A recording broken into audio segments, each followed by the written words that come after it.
Welcome back to another episode of Let's Talk About Life with Kedra, me, your favorite journalist. If you have not already, please like and subscribe to this video. My tongue is blue.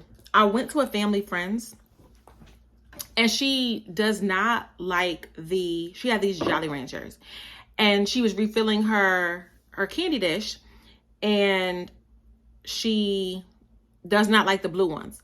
Blueberries are my favorite fruit, so I like anything blueberry. She's like, I hate the blue ones. So she gave me the blue one, so hence why my tongue is blue, because I just had one. So a little disclosure. I want to take this time to say that when we go on social media or when we see people, we might think, oh my gosh, they're doing so well. They look good. They look good. They're talking. They're going to work. They're doing their thing. Underneath all of this, y'all, I'm in shambles. Like literally, I've been snot nose crying all day for the past couple of days.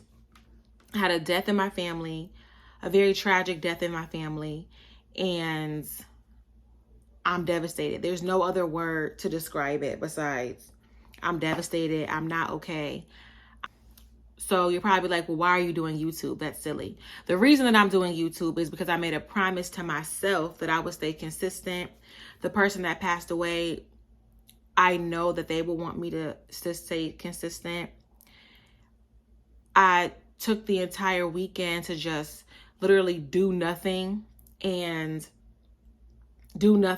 lay around and drink way too much wine.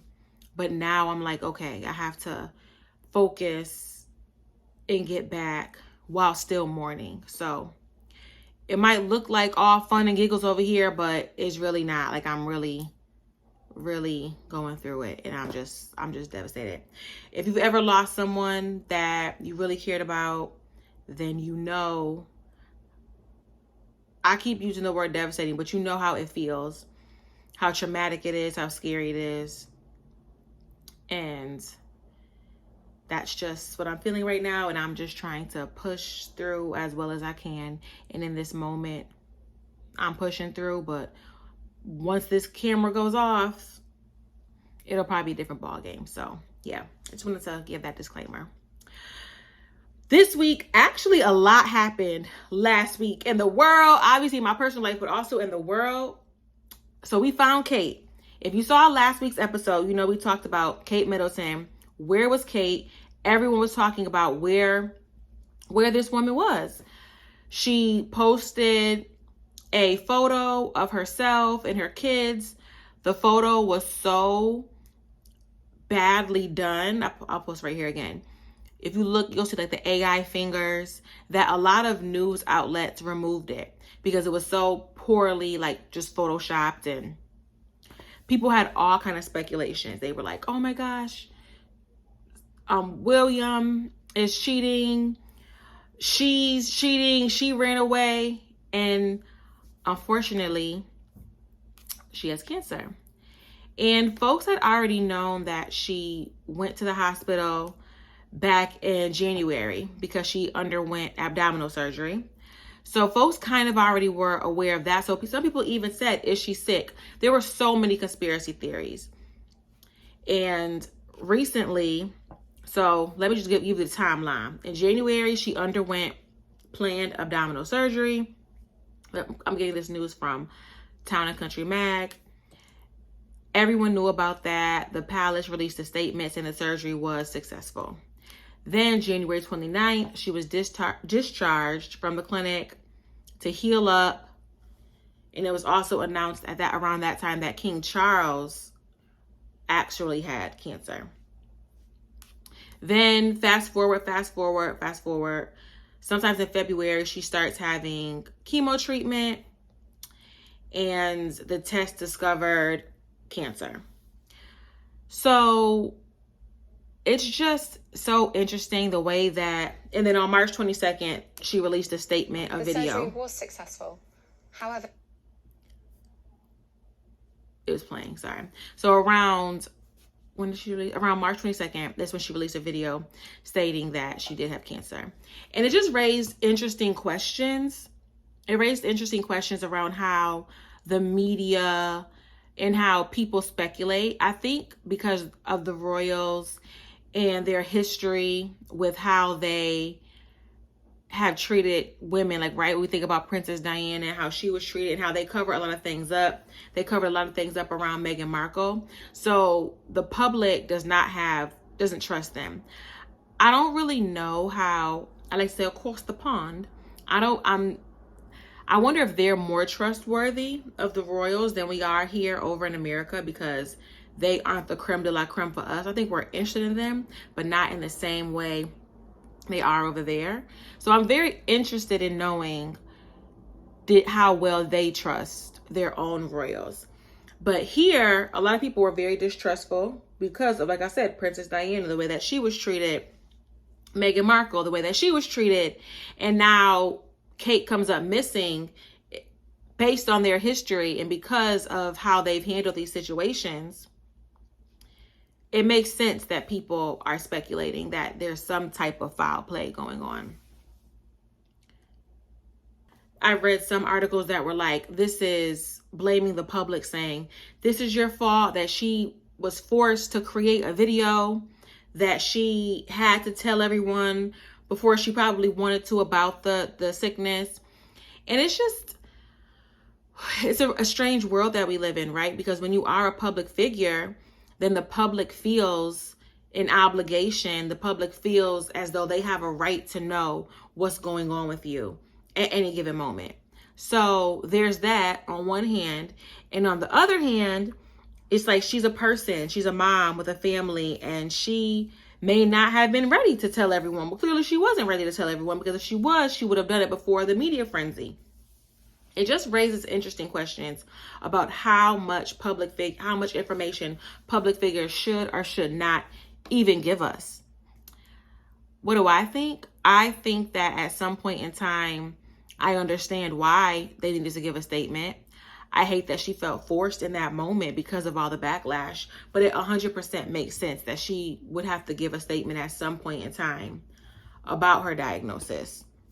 It's what everyone was waiting for. You can only be out of the public life for so long. And I don't really know how their system of government works, but I think, is it their government that pays for the royals? Is it the tax dollars? I'm not sure how that goes, but if that's the case, that's even another reason why, of course, the public wants to know what's going on. I think the whole idea of a royal family is so antiquated. It's 2024. I think at this point, they need to dismantle it and let these people just live their lives however that they want to live it. And if some of them want to be considered royals, I guess they have to pay for it out their own pocket. Making the government and the tax dollars be responsible. No, if you want to be royal, you pay to be royal. Similar to being a celebrity. It's devastating for Kate, her family. She has young kids, her husband. But we're crossing our fingers and prayers that she will have a speedy recovery, because that's terrifying. Diddy's house got raided, y'all. Whoo, baby, it just keeps unfolding. So we remember when Cassie, his ex, sued him. You know, in the world of Me Too and in the world of feminist movements and all that, I really admire the way that Cassie handled her situation with Diddy. The court case was crazy, reading through all the documents, and I don't think that there was any better way to convey the abuse that she allegedly went through than doing what she did, moving forward and suing. Period. Everyone's like, oh, well, I can't believe she's asking for money. Why not? Why would she not? That's not going to change anything. It's not. But why not? Why not? There needs to be some type of repercussions for allegedly abusing someone for over a decade. And I like that she just didn't go ahead and write a long paragraph on social media about it. I like that she put an action first to get an actionable result, and still was able to tell her story at the same time and be transparent. chef's kiss on how she navigated that. But she's not the only one suing Diddy. Well, that case was settled. He paid that money quick, babe. Remember, he paid that money in about a day or so. But now things are coming back to him. So it looks like on the day that his homes were actually raided, he was gassing up the jet to take his 2 twin daughters to the Caribbean for spring break. A lot of folks were like, oh, he was trying to flee and leave his kids. No, he was actually going to take the 2 girls, Jessie and Delilah, they're 17 years old now, out for spring break. When the homes got raided, his other 2 sons were actually in the home when it was raided. Justin and King, they were actually at the home at his LA mansion when it was raided. To see them outside in handcuffs, very upsetting. People were like, oh, Diddy left his kids. That's not what happened. He was actually going to take his 2 daughters, like I said, to the Bahamas for the long weekend. Whoo! So many thoughts. It looks like things are coming to a head for Diddy. I mean, obviously it already looked like that with the lawsuit with Cassie, but now after the home being raided, it looks like he actually sold all the shares in Revolt. So now he's no longer affiliated with Revolt. He's no longer affiliated with his school in Harlem. It just looks like everything that he did in his past is just coming to haunt him. There's a guy that they're saying was affiliated with, allegedly used to run drugs for him and allegedly used to run pews for him, was also arrested. And I just feel for the kids. I can only think about the kids at this point, because to have a parent, and we don't know that he's going to get clinked, but in the event that that happens, to have a parent that's incarcerated and then having to navigate this world by yourself. Yes, they have money. Yes, they have resources, but still, they already lost their mother, Kim Porter, about what, 5 or 6 years ago now. The girls are still really young. Only 17 years old. The boys are older, but still, boys always need their father. To see him go away, devastating for the kids. But at the same time, these allegations are serious. Ex-trafficking? Really, Diddy? Really? I think what we're seeing here with him is a case of a man who pulled himself up by his bootstraps, and like a lot of people, had a lot of power, had a lot of money, and like a lot of people did not know what to do with it or how to handle it. He got it at such a young age. And obviously when it came to him, he just did not know what to do and how to deal. And he was acting a fool. And now in his 50s, everything has come to the light. Because you know what they say, everything that's done in the dark is eventually going to come to the light. So that's what it's looking like, what's happening right now. You know, fame and power, we always say it's one heck of a drug.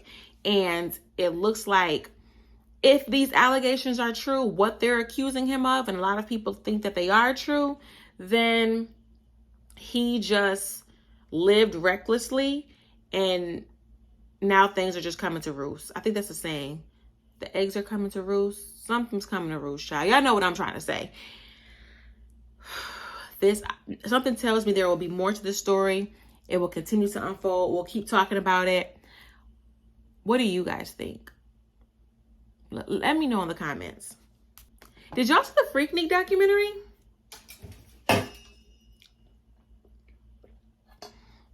It wasn't what I expected. It wasn't what I expected at all. It was a little bit lackluster, to be honest. I love the history of it. Don't get me wrong. I loved learning that it started off as a picnic by some college kids who could not afford to go home in Atlanta. So, you know, the whole history of Freaknik, a big party in Atlanta, boom. They just dropped the documentary about it. But I liked learning the history. It ended up being this crazy sexual experience of a party out in the streets of Atlanta, Piedmont Park. In that area. I don't know where that's at, but that's what the documentary said. And it started out as some college kids who could not afford to go home, that were at HBCUs, and they just had this picnic. And they called it Freaknik because it was neat, like the picnic, even though now we know that Black people don't partake in picnics because of the history around that. Google Black people and picnic and you'll understand what I mean, what the history behind Black people and picnics are. But back then it was Freak. It was a song that they referenced from back in the day. Remember that song back in the day? The freak show she freak out. The freak show she freak out. Okay, I'll let them sing it. But yeah, apparently it was a play off of that song Freak and then Neek. And that's how they came up with the whole Freaknik concept. But y'all know today what freak means to us. It means freak nasty. Y'all know whatever. But they were saying back in the day that's not what it was. It was based off of this song. And then it just turned into this phenomenon. Before they knew it, more kids started coming, more kids, more people. It became this huge thing. And then Uncle Luke got a hold of it in the 90s and it became the scrub the ground. Scrub the, you know, what we know as Freaknik to be. I remember growing up in Buffalo, we used to have Greeknik when we were kids, because like it was like a play off the Greeks, like the Omegas, the Kappas, the Sigmas. Like they had junior organizations. Well, we're not supposed to call them that, but they had like mentoring programs. And we used to have Greeknik. And I didn't know what, I think I had knew what Freaknik was, but didn't really know. I'm kind of aging myself a little bit, but that was like our like little play. But the documentary, I loved learning about the history of it. And it just gave us a really cute timeline of how things got under control and women were essayed. And one woman, she was pulled out the car and her clothes were ripped off. They would see people having eggs on the back of flatbeds. Like it was just like a different type of situation. Grown men were coming. It started off with college kids, but for some reason it was men like in their 40s showing up. So it just started off very innocent and then turned into something that just was the opposite of innocent. But I do love the idea of they're trying to bring back Freaknik. I think a guy bought the trademark and they're trying to bring it back. I love the idea of having a huge party in the street for Black people just to celebrate themselves. We actually do something cool. It's not like Freaknik. In the summertime here in Harlem, I forgot what it's called, but they have a DJ out there and everyone's out there drinking, dancing, having fun. And it's real. They keep it cute. There's never any violence or anything like that. It's like a dope experience. And we go like every year. But I hope that if we could have something big like that, I don't like that down south in like the Mecca. I think it was something special about it being in Atlanta because that is like, you know, the Black Mecca. We need to bring Freaknik back. I wouldn't be mad at that. Would y'all go if they brought Freaknik back? Did y'all like how they did the documentary? Let me know in the comments. I'm always looking for ways to advance the culture. So right now I'm like obsessed with financial literacy and figuring out ways that we as a people can just step it up and just become more aligned with the rest of the country economically and just dig ourselves out of, I don't want to say poverty, but I basically just want Black people to be in a better standing financially. Let me cut all the PC policies of it all. I want us to get our money and to do better with our money and to be more educated. So I have a friend who is a real estate agent here in Brooklyn, Sable Lynch, and I spoke to her about home buying tips. Why do we need to buy homes as Black people? What does that process look like? Where do you start? What is step number one? I keep hearing buy real estate, buy real estate, buy real estate. If you want to build wealth, buy real estate. And I love that and I agree with that. But how? Especially living in New York, in the city, things are so expensive. So I spoke to Sable, who basically does real estate all over the city. And I think the state too. I think she's licensed. But she specializes in Brooklyn. So I did an interview with her. I asked a bunch of questions. I asked a whole bunch of people, what do you want to know about the home buying process? So I sat down with Sable and she answered all of your questions. Enjoy, y'all. I'm here with the lovely Sable. I'm so excited to chat with you. Yeah. Having me, girl. Okay, so tell us, I already did a little intro, but just tell the folks like who you are, what's your title, what do you do? All right, so I am Sable Lynch. I am a real estate agent at the Corcoran Group. I've been an agent for almost 8 years, and I work with buyers and sellers and renters to help them achieve their real estate goals. And I got her IG right here, y'all, on the screen, but she can just tell us shout out her IG. Her IG is like good. Y'all should follow her. Follow me is at This Girl Sells Brooklyn, and I'm dropping all the real estate gems and tips, and you get a little bit of me. Yes, and I love it because you're like taking us into the apartments and like into the homes, and it's just so cool to see what's out there on the market. Yeah. I like it. I find it to be fun too. Like, even like if I'm not like showing any of my clients property, or if I'm not like holding open houses for mine, I still need to, know what's on the market, right? So I'm attending open houses, or I'm going to these broker previews Oh, too, because cool. I need to know. Yeah. Yeah, no, I love like when like some of the places are like a little like quirky. Like I remember you went to one place and it had like this big old mirror, like from back in the day. Like the wall had like the mirror, like the Yeah. That's my thing. I love seeing those old mirrors, and I'll be like, y'all with this or no? Because some right. people don't like it, but some people do. Some people really rock with the mirror walls.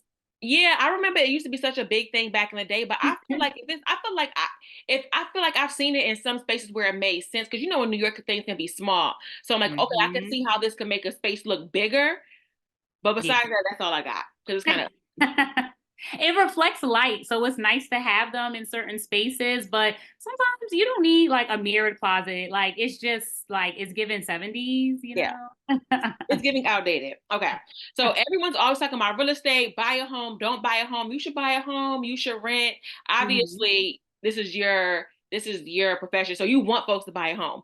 But why have you heard this conversation about you can just rent forever or you need to buy a home? Like what's your stance on that? Why is it important for people to buy a home? Yeah. So, first of all, it may not be for everybody. And so I don't like to push people into buying if they feel like it's not worth it. But I always feel like purchasing a home, whether it's for investment or not, is a nice, safe investment. Meaning, right, it's not like the stock market where it's volatile, right? You're purchasing property. You can use that to get other property, right? So home ownership for me is really important. And I stress that because it's a way to build wealth. It's a easier way to build wealth, and it's a way to also have like generational wealth for sure. For me, like I bought my first investment property, I think I was telling you, and it's a way for me to be able to purchase more property because once you have one, it's easy to get another, whether you want to be a landlord or not, right? You may just want Right. to live in the home and maybe rent certain things out. I just think that it's a nice avenue to begin to develop wealth, to invest, and again, it's less risky. I love that. For someone that's never done it, would you recommend that they live in the home, buy a property, and live with it in it, or would you say, "Hey, you can rent it out"? Like, is there a way to go? I think it depends on like what you want, right? But living in a home, house hacking as they call it, right? But living in your house and renting out a unit or units, I think is definitely a safe, easy way to get into your property. I mean, and you can protect your asset too, because when you live in there, you do open yourself up to some risk, right? But you could put the property in an LLC and limit your liability. In New York, we're an attorney state, which means that when you are buying a property, you need to hire a real estate attorney Okay. to, facilitate the contract. Other states aren't always like that. But here, you could have like your attorney create an LLC too, and that way you could put the property in that LLC, so the property is owned by a company outside of you, and that could protect you. So That's, buying and living in it is perfect. yeah, I love that. That makes sense. Yeah, but you Um, don't have to, girl. yeah, I like that you have options. That's why I asked. Because I know, like for me, I'm so like up in the air. So I'm like, ooh, which way do you go? So I like folks to have the facts about each side. Well, what I'll tell you too is if you live in it, they could help offset your mortgage. And that's why a lot of people do Mm-hmm. it. And a little tidbit that people don't know is when you get pre approved for a multifamily that you plan to live in, they're going to take that income, 70% of the yearly income from the rental, and apply that to your income. Oh, okay. Yeah. So you Wow. could get pre approved for a little bit more. Speak with the lender, but Right. yeah. To get the details. Okay. Mhm. So, why do you think it's important for us specifically as people of color, Black people, to invest in real estate? I mean, beyond all of the things that, like I said, like some of the benefits, I think just being a Black person and having wealth, like something to give, to your offspring, your family is important. And at one point in time, us Black people couldn't even buy a home. So the Right. fact that that was the thing, in what the 1940s, 30, you know what I mean? Like it's Yeah. crazy. Fair housing had to come out and basically say, Black people cannot be discriminated against. You gotta Right. buy these house. We should be able to purchase real estate. Yeah. Yeah. So it's basically like adding to like our lineage.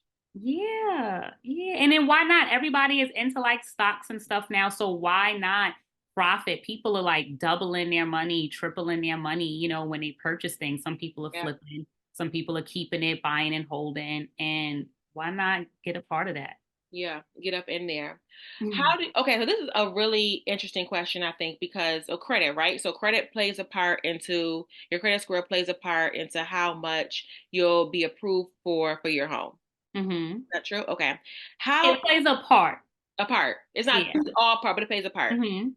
How do you know, is there a number that's ideal? One, and two, how do you know which number? Because Credit Karma, Credit Wise, they all give you Mhm. different numbers. Is it the FICO score? Like, how do you know, all right, I have this score, I want to So move forward. absolutely, it's FICO, right? Any FICO. lender that, if you're not going to pay all cash for the property, any lender is going to be looking at your FICO score. Credit Karma, I use those tools credit wise as just like an educational base, but it may not be fully accurate, right? Okay. When you actually going to purchase. So the best thing is to make sure like you're limiting like your debt. They're going to look at your DTI, which is your debt to income ratio, to Right. see, how much home you can actually afford. So credit, I would say 580 and above. Some people think, oh, I have bad credit and I can't purchase. If you're going FHA, you can go FHA as low as a 580 credit score and above. Obviously, the higher your credit score, the more stronger you are as, a candidate to get a loan. So at that point, 620 and above, you start to see you get maybe better like rates from lenders, Right. better terms from the lender. And you said FHA. What's FHA? So FHA is the first time home buyer program. It's a Okay. that is a government program Okay. where you can put down 3.5% down payment. And I mean, it's amazing because you're coming in at a lower, down payment price point versus think of like the traditional 20%. The Right. thing with the FHA is you will have to pay something called PMI, which is private mortgage insurance. And it's like an extra monthly cost, like a fee that they roll into your payments. Okay. But even with that, I still think that it's a great low cost option for people to get into home ownership. And with FHA, you could do that, and you could do 203K FHA, which is like a construction loan. Okay, got it. And Yeah. why would you want a construction loan? What is that for? Let's say like if the property needs a lot of work, right? And Ah, it's like you can move into it. It's habitable, it's livable, like it has a kitchen, it has bathroom, but it needs, some renovation. It has those mirrors on the wall. It has those mirrors on the wall, girl. It may have like issues with the roof, Right. plumbing. So you go in and you can go that route and still, what they do is they bundle in your renovation cost into like your mortgage payment. So that's nice. Yeah, that's nice. We love a bundle. You mentioned FICO score. How do you get a FICO score? I mean, how do you just get credit in general? Well, I mean, you said to go by your FICO score. How do you find out what it is? Is it like Um, you could do like a free credit check. Don't not okay, experience not like not Experian. You could check any of the three credit bureaus. okay, Like do a it's not a poll for you because you're checking your own credit, but I right, would look at what the credit bureau says, not like Credit Sesame and Credit right. Wise and Credit Karma. That's like for education. But once you say, hey, I really want to know what my actual score is, I would, request it from Experian or TransUnion, and Right. know what your score is. Got it. So go straight to the source. TransUnion, Equifax, and Yep, Equifax and Experian. Ethereum. Boom. Go to their website, and then they'll tell you what your FICO score is, and that's what your real score is. Yes, yes, yes. And it's nice to know all three too, because every lender is going to use a different one. Some of them are going to use Experience, some of them are going to use Right. TransUnion. Okay. What are so you kind of touched on this a little bit. What are the costs? So we know that there's a lot of costs with putting a down payment on the home. That's the first step to it. What are Mhm. some other costs affiliated? Let's just say you don't do the FSA program, FHH program, that you just, go and put some money down. What other costs will you incur? So regardless whether it is you doing, a traditional conventional loan or you are doing FHA, either way, you got your down payment, you Mhm. have your closing costs, right? And your closing costs are what you're going to pay at closing, right? Okay. So those are going to be fees that finalize the deal, right? Right. You have your closing costs, and even before closing, you may have an inspection. Right. So you have to pay for your home inspection. That could run you between $700 to $1,000, just depending on like how many units, what are you getting inspected? You Right. know, is it a condo, co-op, or a townhouse? So down payment, closing costs, you have your attorney fee for New York. That could run you, every attorney is different, but it could be like $3,500 to $4,000, 3,500 to 4,000. You have like I said, the inspection. And I mean, think about your moving costs too. Like Right. people forget that it costs to move. And then if you're getting a condo or a co-op, you may have like board fees, application fees that you need to pay for, move in and move out deposits. The deposits are refundable, but it's all these small things that begin to add up that people forget about. And that is included all in the closing fees. Yeah, you're going to pay that. So when you first get in contract on a property, you're going to pay your contract deposit, and they'll hold that in, escrow, and that's just being held by the attorney. After that, now you're clear to close. You come to the table with, set amount of money that's just going to cover the rest. All those extra fees we just talked about. Mm-hmm. Got it. And what is the biggest mistake you think for first time home buyers?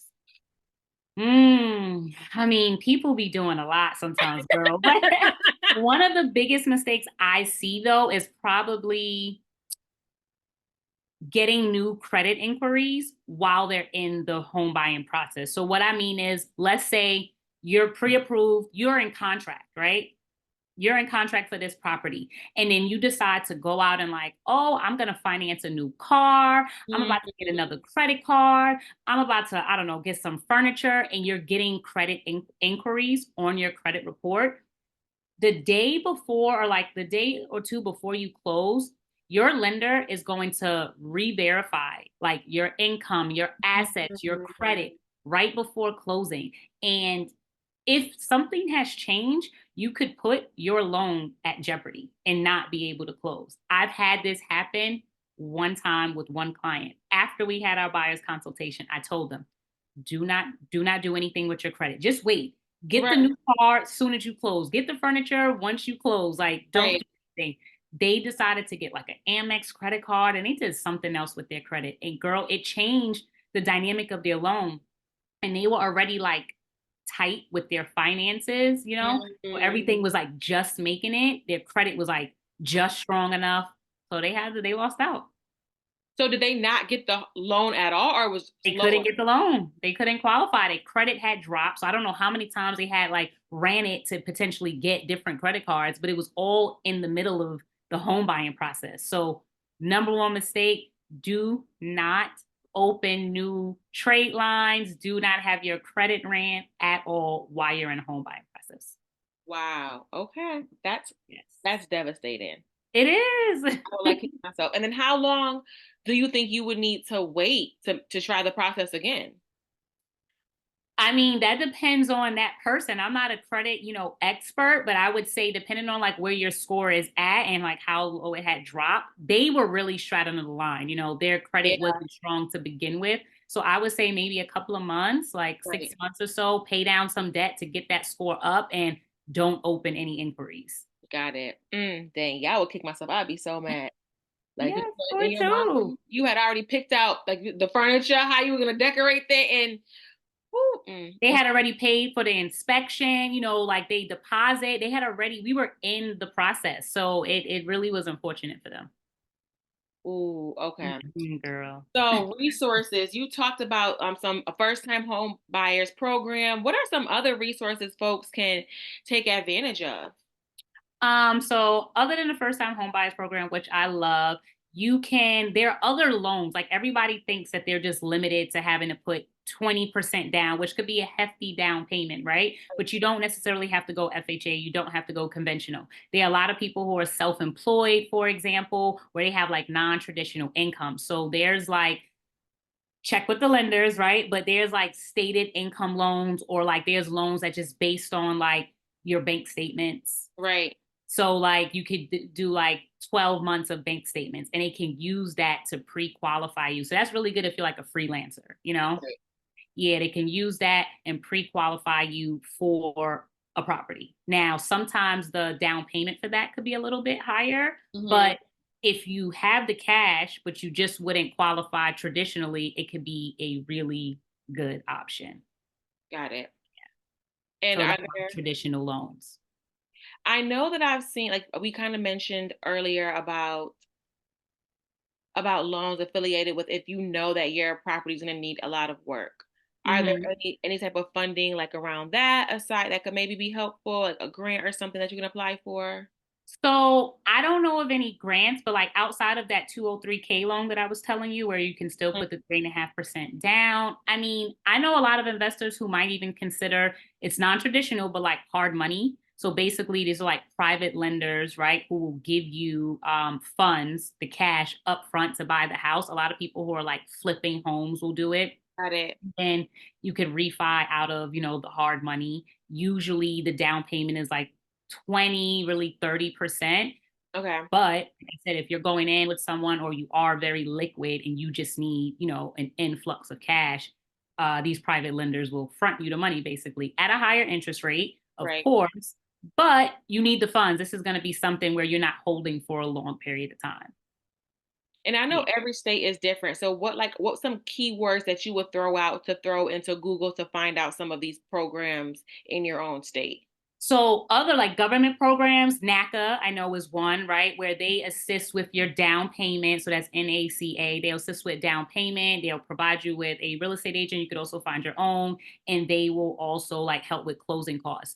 But you can just put in whether it's like Google first time home buyer, programs in your state, and different lenders do offer like grants for closing costs. Actually, like Bank of America, I know does it. Citizens Bank does it. A lot of the lenders do it. They may say they'll give you 7,500 to 10,000 towards your closing costs. Okay. So put that in first time home buyer assistance. Yeah, that's a good keyword. First time home buyer. Mhm. NACA. NACA, that's an actual program. It's a bit time consuming because you have to do like a course, you have to do like an education course, but they really help out. Okay. So it's worth it. It's worth it. I think I've never used it, but I've know a couple people who have, and it's worth it. Okay, I think I saw you speak on this before, but correct me if I'm wrong because right now everyone is going crazy about the interest rates. So like the interest rates have to be Girl. approved. You cannot buy right now. You shouldn't do anything. But I think I saw you say the opposite maybe I made that up or I'm saying it wrong. But interest rates, No. how much do they matter? Should you be afraid? Should you not buy right now because they are a little bit high? Like how much does that play into it? So I think people are very gun ho on the interest rates, right? At once upon a time, they were really low. People were getting like 2.5% interest rate, but that wasn't real. Like that wasn't real at all. When I say it wasn't real, meaning if you got that deal, great. But that's not the norm, is what I should say, Okay. actually. Let me change my wording. That's Okay. not the norm because historically, rates were like 8%. Now we're in like the 6.5, percent roughly. That's fine, right? But if people are like, oh, the rate is so high, I want it to be 4. Focus on your debt, focus on your monthly costs. Like, Okay. hey, I can afford 4,000 a month for a property. What can I get? And you can have that conversation with the lender and they'll look at your finances. That's why you want to be very honest with them, right? You don't want to hide anything from them because they're the ones that's going to be helping you out to put your financial picture together.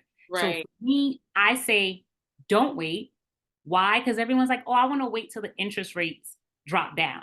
Well, let me tell you, in Brooklyn alone, prices have increased like 25% year over year. So what does that mean? If you're waiting for a 1% dip on a rate, you're going to be paying 25% more in Right. a year when the rate goes down. It just doesn't make sense. Right. So I don't know, easy, quick numbers. If a property is like what, 700 or 725, right? You're waiting for the rate to drop down 1%. But if it increases 25%, you're over $900,000 for a Right. property. There's no saving there. So I would buy now if you can buy now. If you can afford to buy now, you want to be an owner. I wouldn't focus on the rate. I would focus on what your monthly expenses are and what you can afford. Get pre-approved, buy, and then you could always refinance. So we know that this girl sells Brooklyn. Why should Mm-hmm. someone buy in Brooklyn? I mean, for me, Brooklyn is always like a safe like bet, right? And this is New York City, to be honest, period. Whether it's Manhattan, the Bronx, it's going to hold our value. It's going to hold the value, right? Right. Properties are only getting more expensive and they're increasing, right? So when we think about equity, you can leverage your equity. You buy now, you can have equity in the future, whether that's a year from now that the property values are going up. I'm saying 25% in Brooklyn alone year over year. So now your property is worth 25% more. Right. Yeah. Yeah. It just makes sense. Like it's a safe, generally speaking, it's a safe investment. You made the right choice. You got in the right price point. Yeah. You put a little bit of work into a property. It's like money. Yeah, exactly. We all love the money. Do you have a favorite neighborhood or a favorite area of Brooklyn that you just like, oh my gosh, this is like, I know obviously all of Brooklyn, but do you have a favorite neighborhood or area? So I love my neighborhood. I live in Bed-Stuy, but I'm from Bed-Stuy, so I'm a bit biased. But some of Okay. my other neighborhoods are some of like the Brownstone, Brooklyn area. So like the Park Slope, Yeah. the Prospect Lefferts Garden area, I really love as well. Um, Williamsburg is cute because you get all of like the new development, you get the water views. Low key, Brooklyn Heights is cute as well. Brooklyn Heights is nice. You get a mix of residential living. You're very close to the city. There's every property type. You get cute condos, brand new even. And then you have like old school, like co-op buildings as well with a lot of space and in beautiful townhouses. Right. I struggle with Williamsburg because I feel like they go a little bit too hard to be grungy, and I feel like it's too expensive. We got expensive grunge, chic grunge. I'm like, why is there graffiti? And I know this neighborhood is expensive. Like, Yes, girl. whose design choice was that? Williamsburg, I like Williamsburg, but depending on who you ask, it could be overrated by some people, Yeah, So, that's me. and I get that. Yeah, for I me, get it. So it depends. That's why I like Brooklyn because Brooklyn has everything for everybody. right. Yeah, because you can go parts of Brooklyn and it doesn't even look like, you're in New York anymore. Right. See big, beautiful homes, like these Victorian houses going out like by Manhattan Beach, huge, big houses, or like certain places in Midwood, Ditmas Park with those Victorians, mansions. Yeah, they're beautiful. I saw like a woman had like a bed and breakfast in one of them. Like, oh my Yes. God. That's probably one of my favorite neighborhoods. I love just seeing the homes, like the houses and yeah. Yeah, you live in Harlem, girl. Harlem got some nice houses. I love it here. But see, the way these prices are set up, we've spoken about it. I'm trying to like figure out how I can purchase something, but I'm kind of stuck on Harlem, and I feel like the area is a little bit more limited because Harlem's a neighborhood. It's not a borough. It's not like Brooklyn. It's huge, like Yeah. So there's What less. I will say that I found in Harlem though is they have a lot of like income restricted co-op buildings. So Okay. for somebody who is looking for something that's affordable, if you fall into like these brackets and they base it on the AMI, the Aryan median income, Right. but I don't know. I think it's a very cost effective way to get into home ownership going the co-op route versus condo. And I'm glad that you actually brought that up because with co-ops, so I'll just tell you what my fears are with co-ops, and you Mm-hmm. let me know if they're outdated. I think I'm so happy that you brought this up because when I think of co-ops, I think of Mm-hmm. a beautiful space that's affordable, and then I think about the board, and I think about a whole bunch of old mean people that's going to make your life miserable, and that are like, you can't change the paint on the wall. So, and they have all these rules and restrictions. They want to make your life like hell. I Yeah. actually went into a co-op building on Fifth Avenue near the park, near Michael Garvey Park, just to look at it. And I just was like, okay, this is a nice space. It had the mirrors on the wall. Mm-hmm. Mm-hmm. It brightened up the space. And I was like, when are y'all gonna fix the rest of the building? Like y'all didn't come together and want to. So that's my restrictive. I feel like it's gonna be a board of haters, and they're not gonna want you to live there. Well, you could just ask, find out immediately, like, hey, how's the board? That's a normal question for people to ask. Okay. Every co-op operates differently. They're their Right. own entity. So if my co-op building operates one way and you could live next door in a whole different co-op and the board is completely different. Got it. And sometimes there is like old stuffy people on the board with like very traditional viewpoints, but you can ask like whether it's the listing agent, like, hey, how's the board? Is it more of a liberal board or conservative board? How do they feel about renovations? How do they feel about these things? And that's a whole different separate topic, because we could even talk about how to like impress a board, how to pass a board interview. That's a thing. I prep all my clients who I know is buying a condo, a co-op, right, pass the board interview. I give them some practice questions to be, prepared for, questions to limit their responses on, just in case. right. Yeah. I love that. We might have to come back and do like just a whole discussion on that. And correct me if I'm wrong, co-ops, you're investing in the building as opposed to a condo, you're investing in that actual apartment or space. What's the difference? Yeah, it's just like the ownership type. In a co-op, you're going to get what they call like a proprietary lease. So you own shares in the corporation, that owns this building. So you own shares in the building, versus a condo, you get a deed. It's real property, just like a house. You get a deed, you own these four walls. Got it. Co-ops are usually less money than condos. It doesn't mean that they're not $1 million co-ops, because there definitely are, but it's condo, adjacent could be even more. So if you're buying $1 million co-op, that same property, if it was in a condo, would traditionally be a little bit more. Tell me one thing that a topic or something that you just want folks to know that you don't see spoken about a lot, or something you're passionate about and you just want the people to know. I just want people to know that home ownership is attainable. It really doesn't, matter. Well, to some extent it matters that, yes, how much you make, but you can save and it's reachable. You just need to have a clear like goal on like what you actually want, right? Like people just feel like I can never buy a home at all, but you can. You have some credit, you have your down payment, you have your closing costs. Buy it with a friend, buy it with a relative, leverage the people that are around you. Like we get so inundated with trying to do it ourselves when we can leverage our network and our friendships. I love that. That's beautiful. See, and you said it's so nice.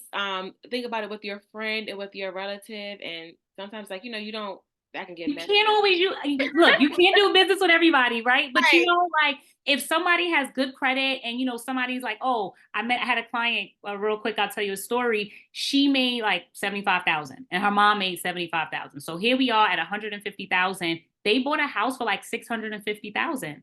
In Brooklyn. In Brooklyn, but 650,000 could, think about it, anywhere. Right? 650,000 in Harlem. What does that look like? They bought a house, a single family home. So they weren't thinking on, any additional rental income, which was fine. So here we got like a 4-bedroom, 2.5 bath house with a backyard, with parking, with the basement that was finished, fully renovated, 650. Wow. Yeah. And that's amazing for New York.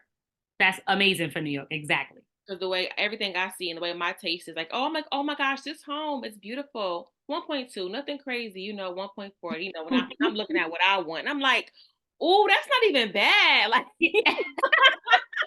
so people forget, like, yo, you look at your income like, I don't know, because you think like you want to make more, but go speak to a lender, get pre-approved so In worst case, if you're not ready now because you don't have any funds, the credit ain't credit in, right? There's money not money in, right? You can still like speak to somebody to just know, what do I need? Let them know the situation, a lender, right? This is how much I make, overtime, whatever. This is what I have. Like, am I a candidate to buy something? What would I get pre-approved for? And if not, where do I need to be? How do I get here? That's what they're there for. And who do you start? You said speak to someone. Who was that someone that you would be speaking to? Like a mortgage lender, so someone, whether it's at your local bank or reach out to me, this girl sells Brooklyn, and I will connect you to some of my preferred lenders. Perfect. Thank you so much for chatting with me. Welcome. Thank y'all so much for listening to another episode of Let's Talk About Life with me, Kedra, your favorite journalist. Like and subscribe to this page if you like what I'm doing. If you don't like what I'm doing, if you want to see me do something different, if you have an idea of who you want me to talk to next, put it in the comments and let me know what it is that y'all want to know about next. I appreciate y'all so much for rocking with me and for watching and for listening. I love y'all. Thank y'all so much again, and enjoy your week. Peace.